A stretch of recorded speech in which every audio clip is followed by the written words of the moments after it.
You're listening to Yum Cha, a news podcast from Hong Kong Free Press, with me, Mercedes Hutton. This week, Matters of Security, with Regina Ip. In this episode, I sit down with Regina Ip, Hong Kong's former Secretary for Security and current convener of the Executive Council, the body that advises Chief Executive John Lee on policy-making decisions. During her tenure as Security Chief, Mrs. Ip spearheaded the legislation of security laws for Hong Kong, known locally as Article 23. And it was amid mass protests against this in 2003 that she stepped down from that post. Much has changed in the city since then, not least the imposition of a national security law by Beijing. But Article 23 remains on the administration's agenda, with Lee vowing to enact it by the end of 2024. We discussed this, the record low turnout for Hong Kong's first patriots-only district council election, and what constitutes soft resistance, an ill-defined term increasingly used by officials that has been described as signalling a new chapter in a crackdown on dissent. I am here with the inimitable Mrs. Regina Ip, convener of top government advisory body, the Executive Council, elected lawmaker and chair of the New People's Party. Welcome to our podcast. My pleasure. Thank you for taking the time. So let's begin with the district council election, which took place 2 days ago from when we are speaking. Congratulations to the New People's Party. You won 15 seats. With a particularly strong showing in the new territories. Yes.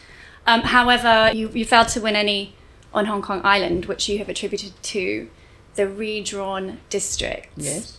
Do you mind expanding on that a little? And also the computer system glitch. Right. Do you think that had an impact? Of course. Yeah. Of course. In a lot of middle-class constituencies, Tai Kung Shing, Pok Fu Lam, mid-levels, you can see people going home. It's a Sunday, no domestic helper going home with their food, and I don't think they will come back. Right. And these are your strongholds, correct? Yeah. The middle and class. In places like Pok Fu Lam, you can't use a Lao Hei, in Pok Fu Lam, you can only reach out to the voters by waving on the street, I couldn't really reach them like in a public housing estate, So some voters were very angry, In South Horizon, we had to bow to our voters, ask them to come back to vote. So I think because, my strongholds are the middle-class neighborhoods, Tai Kung Shing, South Horizon, Chi Fu Garden, so we were heavily affected. And who do you blame for that failure? Government, of course. The people responsible for installing the IT system. They claim they managed to reactivate it by hand, but the situation actually varied from one polling station to another. Some were reactivated quicker than the others. And they said they had contingency plans in place, but for some polling stations, I understand, they took a long time to be implemented. Yeah, the contingency plan is the manual system, and at some polling stations, it takes a while to be implemented. Yeah. And in terms of the redrawn district council constituencies, the geographical ones, they're considerably larger now than they were previously. Do you think that makes it more difficult for those elected to do the work that they've been elected to do? They will need a lot of resources. The salary is about 37K. The current package of payments for hiring of staff, setting up offices, not enough for covering a very large area. For example, the old Pok Fu Lam is the Baguio Villa area, Cyberport, Baguio Villa, Bel Air area. Now the southern northwest covers Wah Fu, Wah Kwai estates, all these big public housing estates. In fact, if you win 2 blocks in one of these estates, you win the whole constituency. So that's why it's hard for our people to win in these large constituencies, considering that our supporters used to be professional middle class people. And in terms of turnout, I think we have to address this. It was the lowest in any election since the handover. John Lee this morning, during his weekly meeting with the press, said that it was a good turnout because almost 1.2 million people had voted, but that represents just 27.5% of registered electors. In the 2019 polls, the pro-establishment camp alone won over 1.2 million votes, and the pro-democracy camp won 1.67 million votes. Does this suggest that people are just less motivated to vote now that there are no diversity of voices among the candidates? The turnout rate in 2019 was exceptionally high, 71%. That is really very high for local level elections. I think US presidential elections used to be just 40-50%. 71% was really unusually high because of the atmospherics at that time. People were engulfed in a frenzy, emotional frenzy, wanted to express their dissatisfaction with what was happening. A lot of riots at that time, But I have to say that people voted overwhelmingly in support of the pro-democracy camp, which was associated with the protests at the time.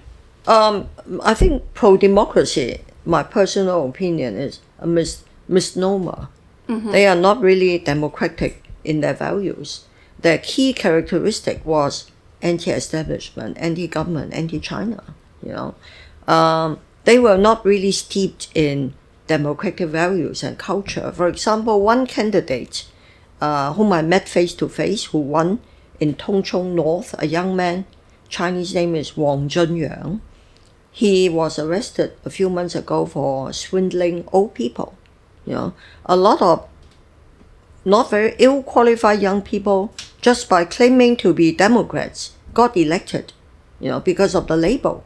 A lot of them were not, young people could not find good jobs, and a job that pays 37K was enough to motivate them to call themselves Democrats. Not just Wang Chunyang, several others have been arrested for various criminal offenses unrelated to national security. So 2019 was a very unusual situation.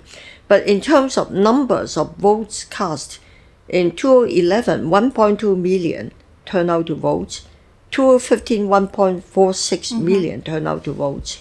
But in those years, the proportion was still significantly higher because there were fewer registered voters. Yeah, and there were a lot of immigrants. Many people emigrated. For example, Pokfulam Chifu Garden, where my family doctor works. Whenever I went there, she told me that there have been a lot of immigrations. Families emigrating for education of their children, leaving behind elderly people. That neighborhood has a lot of aging population, And again, it's hard for them to, unless they vote early in the morning, it's hard for them to vote at night after the glitch. And it was raining too, We haven't yet seen the breakdown of voters this year by demographic or by age, have we? No. So I think it's tough to say.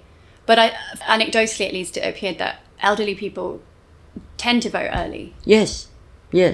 That's historically. After they have their early yam cha, morning tea, or early exercises, they would go to vote.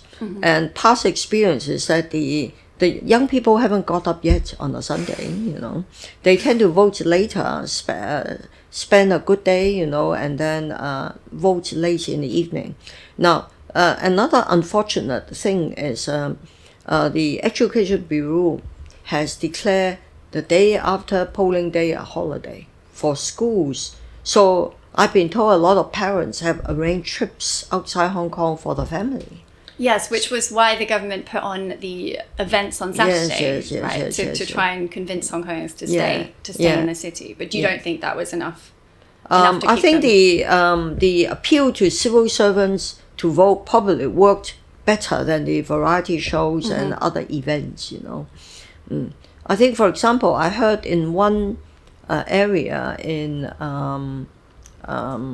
Shunli Discipline Service Quarters, the turnout rate was very high. the disciplined service members and their families turn out to vote. Surely that's in the Clearwater Bay area, you know. And civil servants were repeatedly encouraged to vote. Yes. But they were not, they won't be punished if they did not. So they were told, but they were encouraged to show their card, you know. Yeah. Do you think, considering the turnout and considering the technical failure on Sunday evening, do you consider this to have been a successful I think it election? met the expectations of the government, you know. I think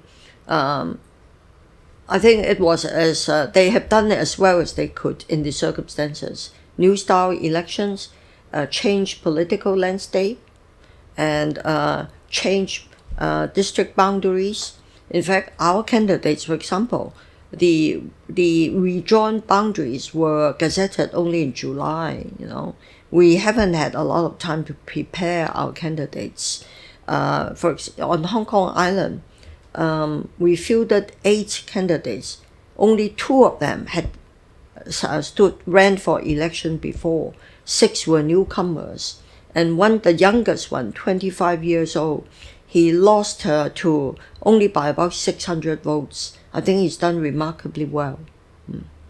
Do you think that the government did a good enough job of communicating to the public the changes to this election after the overhaul, which was approved only in July, which saw the number of democratically elected seats reduced from 452 last time to 88 this time, and essentially shut out the opposition?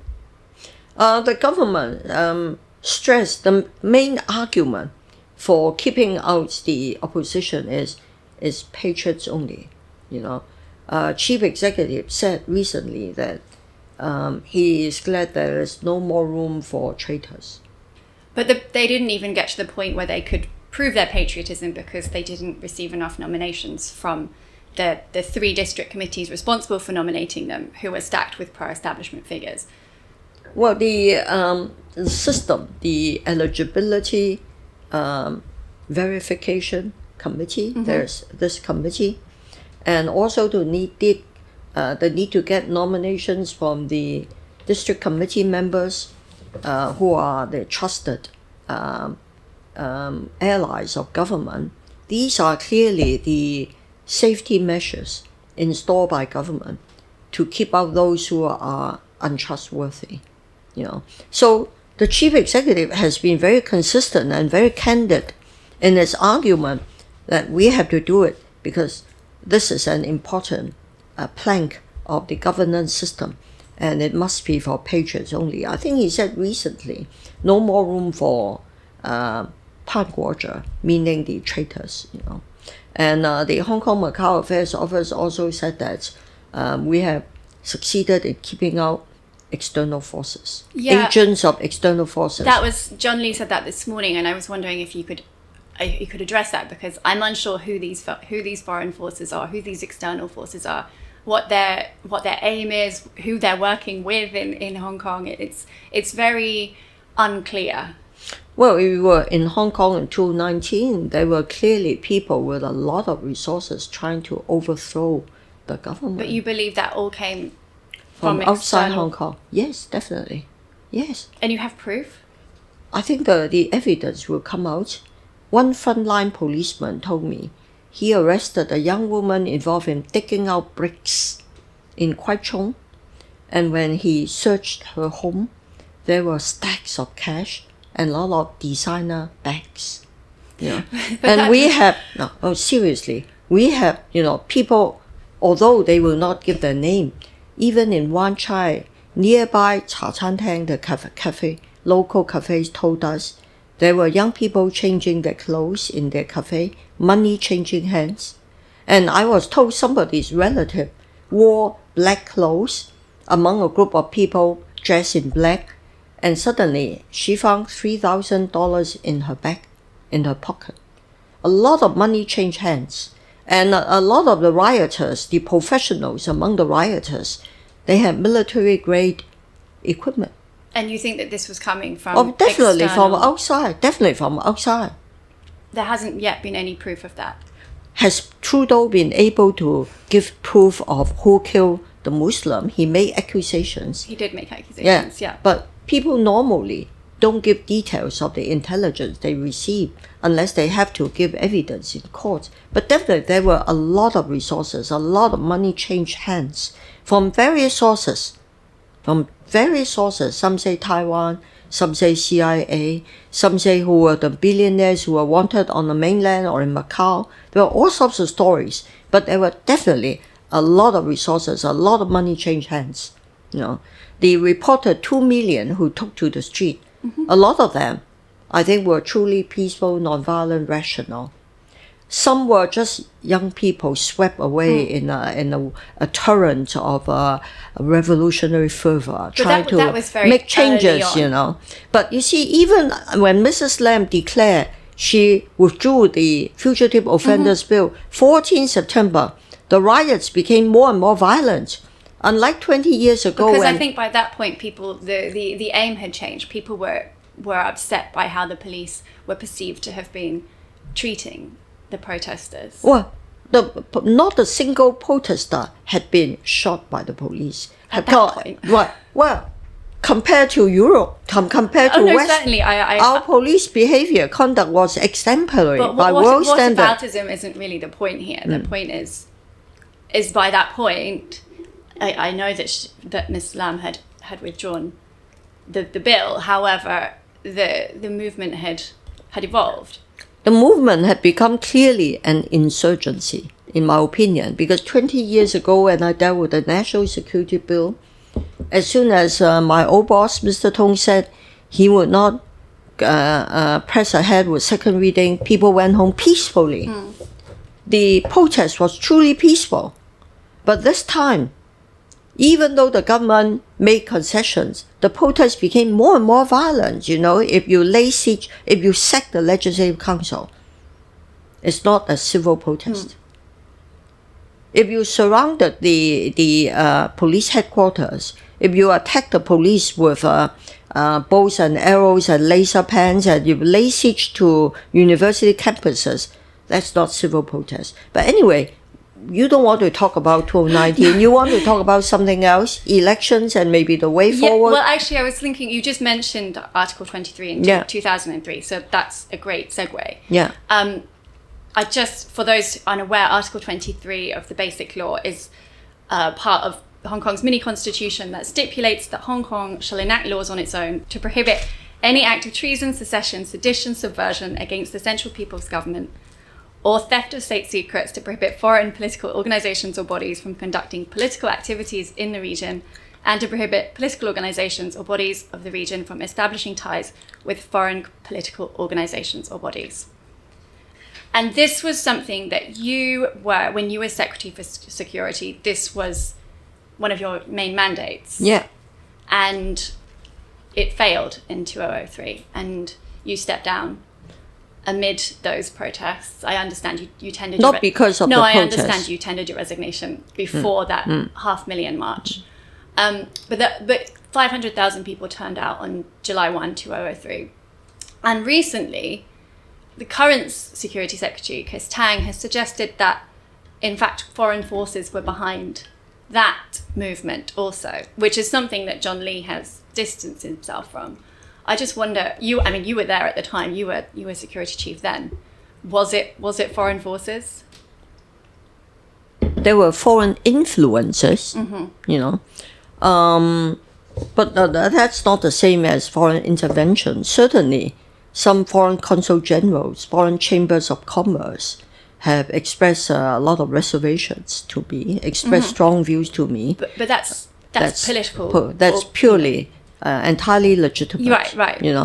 I wouldn't call that foreign intervention or foreign forces at work. The bill failed not really because of a mass protest, but because one party defected.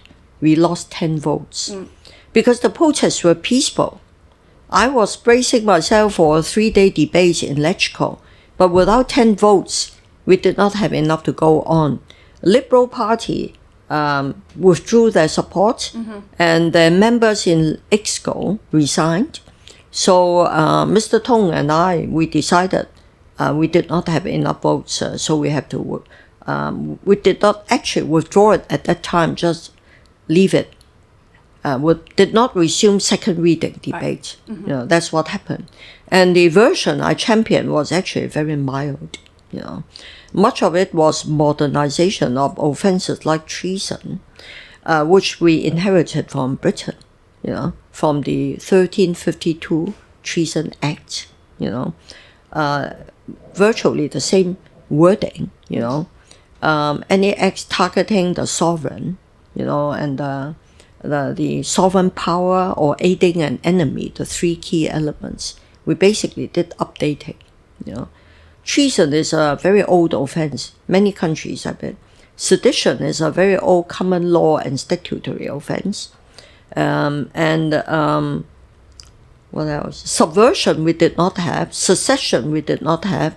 The national security law enacted by Beijing filled these gaps. It introduced the offense of secession and subversion, and two new offenses, Collusion with foreign forces. targeting the events of 2019. Right. You know, local terrorism offenses. Because in my time, the only anti-terrorism laws we had were to implement the decisions of the UN Security Council, outlawing Al-Qaeda, that sort of thing, cutting off their funding, you know, that sort of thing, you know. So we did not expect there to be terrorism, local terrorist attacks, like sacking the Legislative Council or attacking the police headquarters or shooting people with bows and arrows, using explosives, making explosives at home, that sort of thing. But what do you say for those, because Chief Executive John Lee has vowed now to pass Article 23 or to legislate Article 23 next year, over 20 years since you would have done so.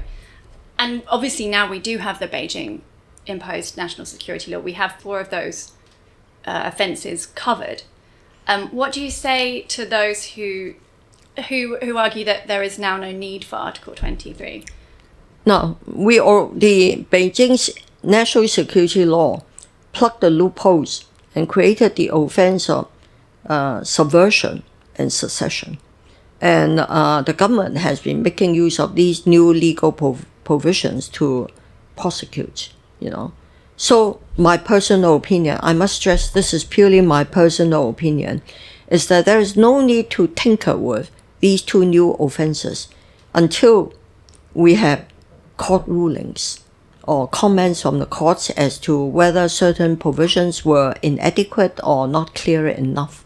You know, cases are underway. They are. There has been one successful prosecution, at least one, of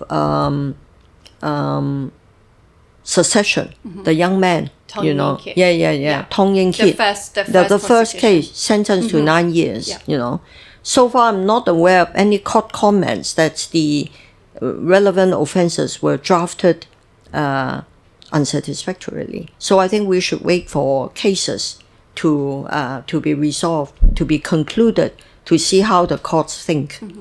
But theft of state secret currently is dealt with under the Official Secrets Ordinance, again, which we inherit from the British Official Secrets Act, which is very outdated.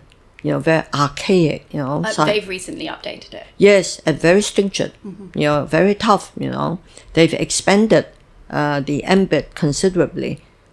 So Singapore also had very much more sweeping national security law, you know. So has Australia introduced legislation a few years ago to deal with political infiltration, you know.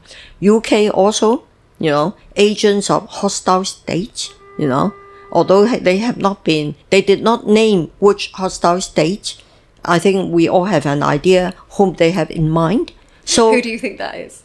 I think they mean China, you know. So, no, the people are, you know, different parts of the world are so interlinked by the internet or by cross-border people-to-people movement that a lot of countries have become wary of external interference, political infiltration, undue influence on their politicians or important organizations. For example, the U.S. prosecuted a Russian woman for trying to infiltrate the National Rifle Association, which is very influential.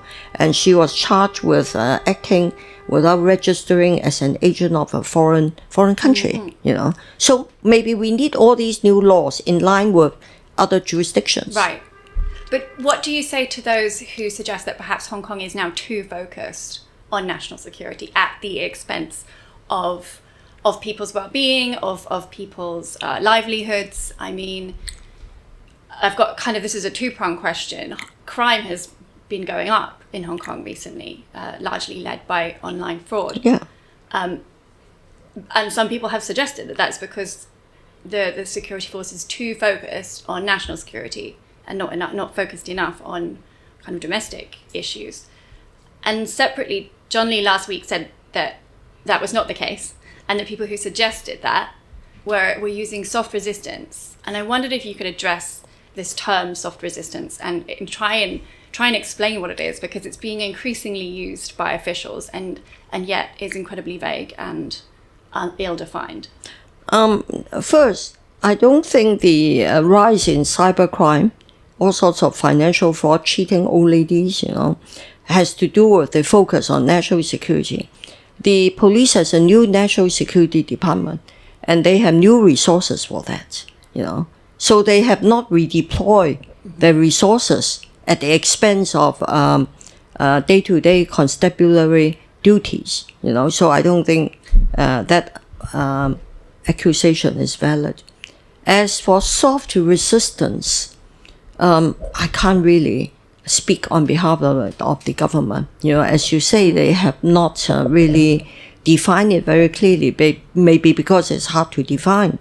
But what do you understand it to be? Probably means not unlawful, definitely something marginal in the gray area, not against the law, so that you can't catch them, charge them with an offense, but somehow it's against government. But is in a robust society, is it not beneficial to have those who criticize the government? So I think it's important to differentiate between commentary, fair commentary, fair comment, fair criticisms from just anti-government sentiments. I think it depends on the motive. How is that? How do you define a person's motive, though? That's an incredibly philosophical debate. Well, in criminal law, your mens rea is very important. If you do something with criminal intent, that's very important, But if you make a fair comment, say on the budget, government shouldn't spend so much money on whatever, light public housing. That's a fair comment. We are entitled to our views. A lot of our colleagues have expressed reservations on spending 30 billion on light public housing, although eventually we came round to supporting it.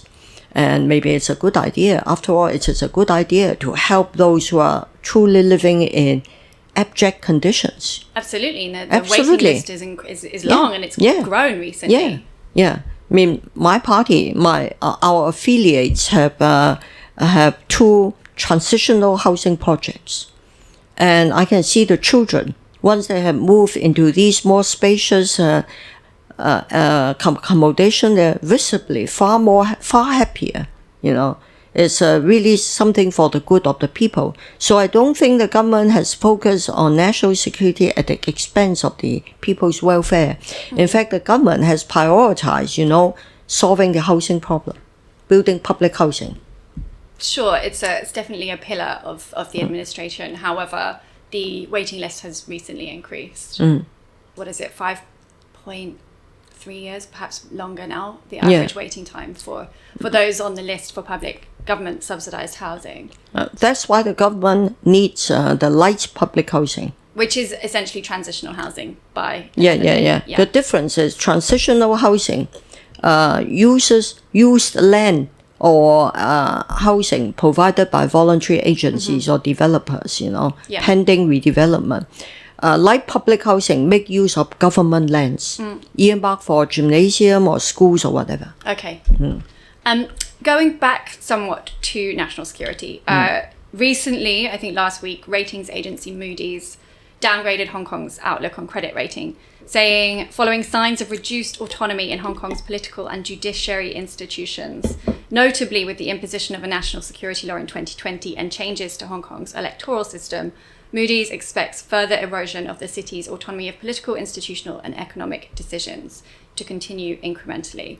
And that was met by condemnation from the government, which you actually, and you kind of defended Moody's and said that you didn't think they would outright smear the government. They were a professional body and they would not engage in such thing. But do you think that the government's responses, automatically condemning such statements, is helping the city's reputation internationally? Actually, Moody's did not downgrade our credit rating. It only downgraded Hong Kong's outlook. Yes, which is different from our credit rating remains the same. Right. Moody's also downgraded the U.S. Investment outlook because of the heavy debt, the rise in national debt. So from my own experience, the right way to deal with it is to do more explanation. Right. To tell them that under one country, two systems, we have an obligation to safeguard national security, and we continue to have highly independent and robust judiciary, and we have consistently upheld LGBT rights. And the courts have actually granted bail to national security suspects in many cases. Very few. At least handful. Yeah. At least 25. At least 25, according to the statistics I've got. Despite higher thresholds, they have also quashed the conviction against Bao Choi, the RTHK reporter, and they have rejected the government's application for injunctions against Google. They did not. The injunction application actually did not name anyone. It didn't. No, but against anyone who commit 4 acts. That appeal will be heard. We'll wait to see. Yeah. Certainly, yes. There is some.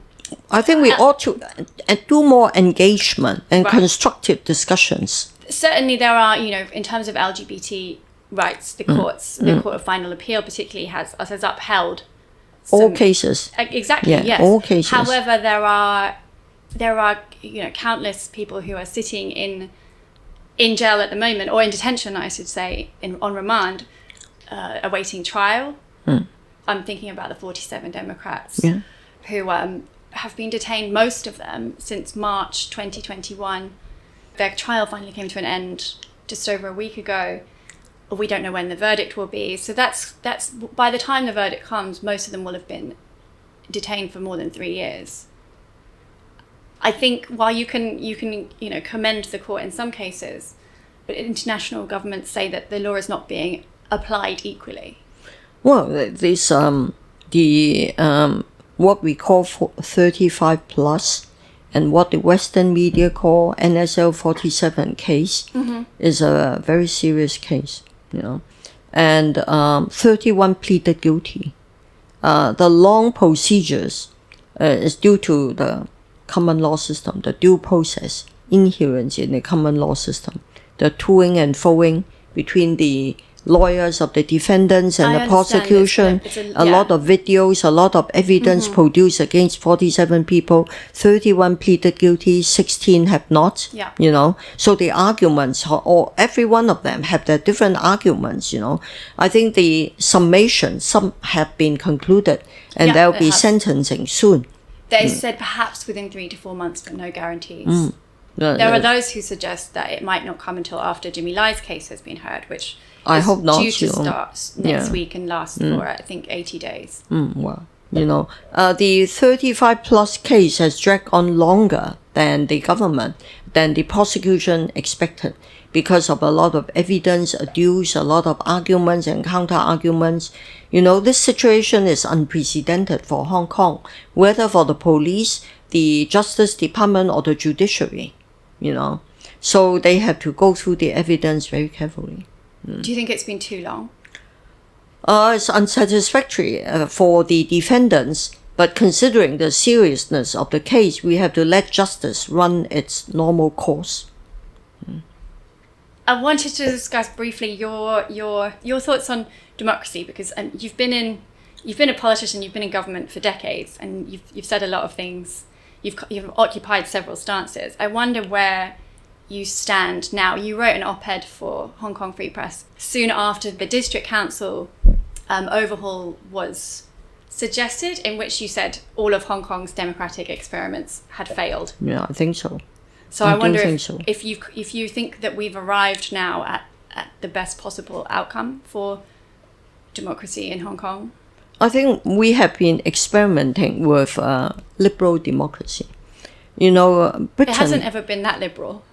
Britain never gave us liberal democracy. No, they didn't. But our freedoms, rights and freedoms were guaranteed by the rule of law. We always have robust rule of law in Hong Kong, you know. Britain, the British government only pushed democracy when they were about to leave. You know, I've written about this several times. They have given up the chance to introduce popular democracy at least on 2 occasions, you know, because the civil servants prefer to be in charge. You know. Yeah, because they were concerned that the wrong people would become powerful. If you have mass democracy, more Chinese will be elected, you know. Fewer elites will be in place, you know. There are naturally far fewer elites than the masses, you know. Yeah. Anyway, so but they introduced democracy quite late in the last 14 years. You know, the first elections to the Legislative Council, 1985, were functional. Only the lawyers, you know, chambers of commerce, accountants, you know. It wasn't until 91. Yes. That the public could vote. Yeah. Popular election. So I had a short history. And Beijing inherited this model. I think during the Sino-British negotiations, there wasn't enough time to resolve the optimum political arrangement for Hong Kong. I think Beijing sincerely believed they should allow Hong Kong people greater participation. You know, after all, the buzzword was Hong Kong people rule Hong Kong. You know, they were sincere to give us greater chance, you know. But come 1997, Tung Chee Hwa, my old boss, took up the job with already a fairly aggressive and independent, autonomous electoral filled with people like Emily Lau, Lee Cheuk Yan, you know, but without a party of his own. It's unlike the UK parliamentary model or the presidential model, you know. It's an inchoate model, half-baked, you know, neither here nor there. So he had to appoint political leaders like James Tien, Zheng Yuxing, you know, to exco, you know, to form a sort of coalition government, you know. But these elected party leaders, they all have to keep an eye on their popular support, you know. So if a government bill like Article 23 seemed to be causing problems for them, in the upcoming elections, they jump boats, you know. So it's been very difficult. You know, my old dissertation advisor, Professor Larry Diamond, his model, his project was, can the whole world become democratic? Can the whole world become a liberal democracy? But we have a lot of illiberal democracies. Yeah. We have popular democracies which are illiberal. I don't need to cite examples. There are plenty around the world, you know. And the fact is, the more democratic Hong Kong becomes, the more polarized, the more politicized, the more populism. For example, you know, the recent district council elections, I have been consistently smeared for calling to an end to the $2 transport subsidy, which I never did. But my opponents, you know, all from the same pro-government camp, kept repeating this, you know, circulating in the misinformation was right. That Regina Ip called for end of $2. So for the first time in my political career, I have angry grassroots people rushing at me to say, I won't vote for you because you're taking away my $2 concession. So smears. But this is not even a particularly this is among the pro-establishment camp. Yes. This isn't even a polarized because you want to win issue. votes. Right. To win votes, US, US bracing itself for presidential election. Everybody's worried about disinformation. Yeah. AIs, creating a Joe Biden saying something that upset everybody. These things happen. So popular democracy has its own problems, increasingly. So Beijing decided, from Beijing's point of view, it appeared to them that the more democratic, meaning the more popular participation, Hong Kong became more populist, more ungovernable, and more dysfunctional. So it mandated a new model, a kind of what I call managed democracy, under management, executive-led, Which to those in the West does not equal democracy. Yeah, I know. But China has its own democratic model. China talks about its own whole process democracy, that we are not democratic on polling day only. We work for the people every day. We bear the welfare of the people in mind because our legitimacy comes from the people. We have to deliver. But when you go out and speak to the people of Hong Kong, do you think that this is how they consider the government here? Depends on whom you talk to. Young people naturally prefer government to be more liberal, more accepting of diversity, pluralism, less uptight, more relaxed, allow people to have more fun,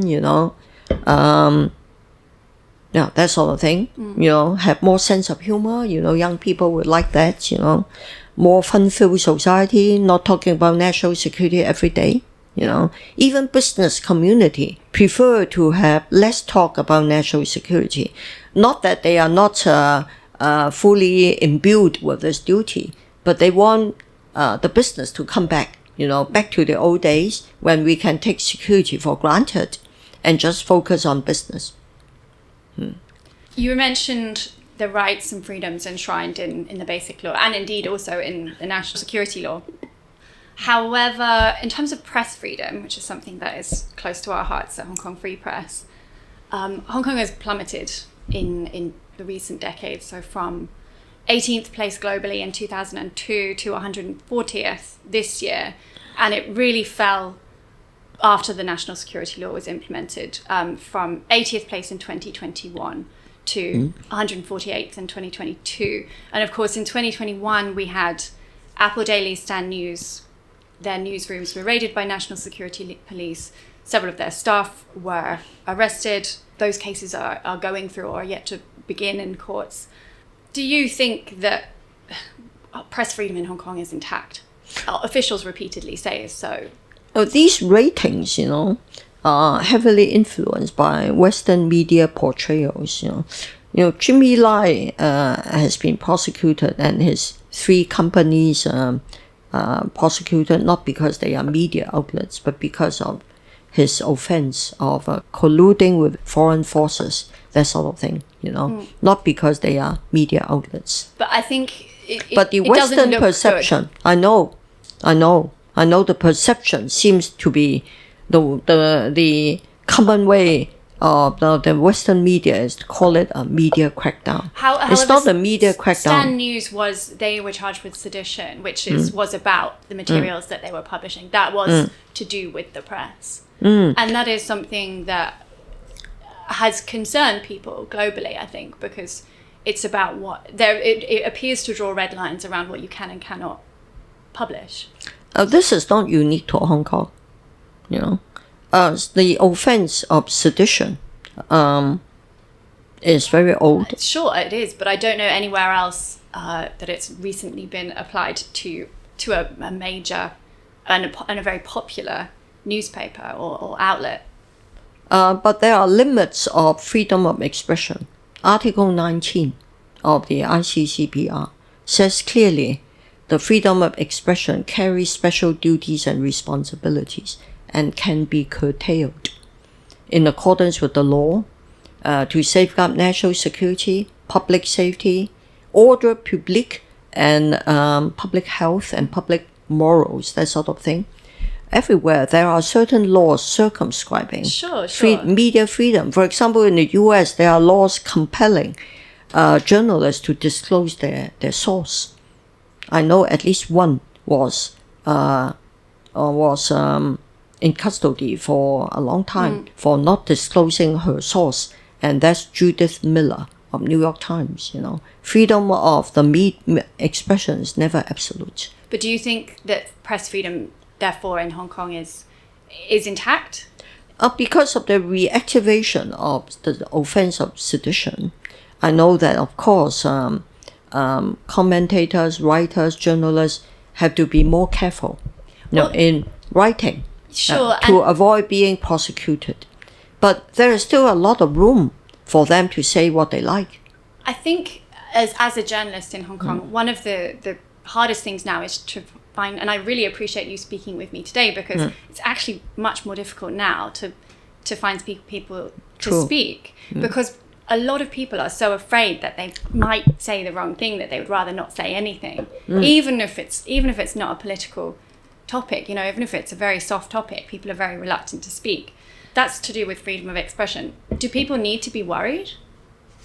I hope that will change, because we activated the offense of sedition only a couple of years ago. We have to wait for the court judgments to clarify the boundaries, what is lawful and what is unlawful. And I find a lot of writers continue to be very active in writing about other things. And some of them continue to be sarcastic, cynical, critical of the government. And they have no problem with the law. I think gradually, when these cases, the court judgments have settled down, and I think the sooner we complete enactment of Article 23 legislation, the better. Government will feel more relaxed. Government has completed its duty. All the security mechanisms are in place, so we know where the boundaries are, so people will feel more relaxed and be able to express themselves more freely. Do you think people will be able to, will these boundaries be clearly communicated? Because I think that's another criticism of the national security law, is that it's broad and people don't know all national security legislation provisions are broad. Look at US, the executive orders on Hong Kong, Hong Kong is a threat to US national security, They're never specific on how we constitute a threat. This sort of legislation, in fact, even other legislation which prescribes certain things in the public interest. The public interest is never specifically defined. It depends on the context. So I think in due course, when the cases have been completed and there are more court judgments, court commentary on the courts on whether there's any need for improvements, people will gradually be able to grasp what is lawful and what is not. One more question? Oh, sure. I just wanted to touch on the fact that you're a woman in politics in Hong Kong, and I think, you joined the civil service in 1975. Yes. Is that correct? And you became the first female director of immigration in 1996. And then 1998, you became the first woman to be Secretary for Security, still the only woman to hold that post. And you've been elected to the Legislative Council since 2008. And there just isn't there. People don't talk about women in politics in Hong Kong in the same way that they do elsewhere in the world. But at the same time, your appearance has been subject to criticisms in a way that men would never be. Yeah. I just wonder if you feel like there's not enough onus placed on women's success in this field or in general. There have been some sexist attacks on me. I know there are also sexist attacks far more serious in Australia. Awful. Awful. In US too. Yeah. Commentary on Hillary's appearance and all that. Very bad. Actually, Hong Kong relatively is better. Other than me. My female colleagues, I don't think they are subjected to particular scrutiny as to what makeup they wear, what clothes they wear. Hong Kong, in a way, is relatively civilized compared to some more macho, countries. But the fact remains, because politics require a lot of time, a lot of effort, in fact, a lot of sacrifice. A lot of my female colleagues in government, in the legislature, for example, a lot of them are single or without children or don't have family. It's hard for them to cope. It's not easy to cope with a political career and family. But do you think it's possible for women to quote unquote have it all? You can do it you can't do it at the same time, all at once. You can do it one at a time. So I have a lot of admiration for women leaders who are at the top, and also a family of 3 or 4 children. Sorry, one last question, if I may. Sure. About your social media, because you're one of also few officials to kind of have cultivated an image online. Yeah. At least in the English language space. I don't know about Chinese language. But do you think this is important for someone such as yourself in who occupies the position that you do to be on social media and reach out to a younger audience? Yes, I think it's very important to broaden my popular base. Yeah. To reach out to younger people. I do have younger supporters. I have more young supporters and non-local supporters, than a lot of my colleagues. And do you think that's because of your presence online? Yeah, social media, my writings in English, my willingness to engage, that makes a difference. Thank you. I Thank really you. appreciate your time. Thank you.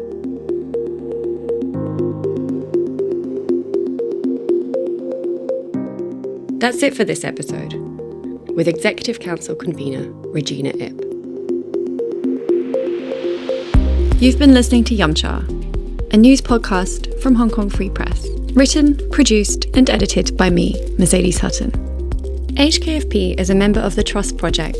Find out all about our journalistic standards by visiting hongkongfp.com/ethics. And for more informative and impartial coverage, and to learn how to support our journalist-led newsroom, visit hongkongfp.com.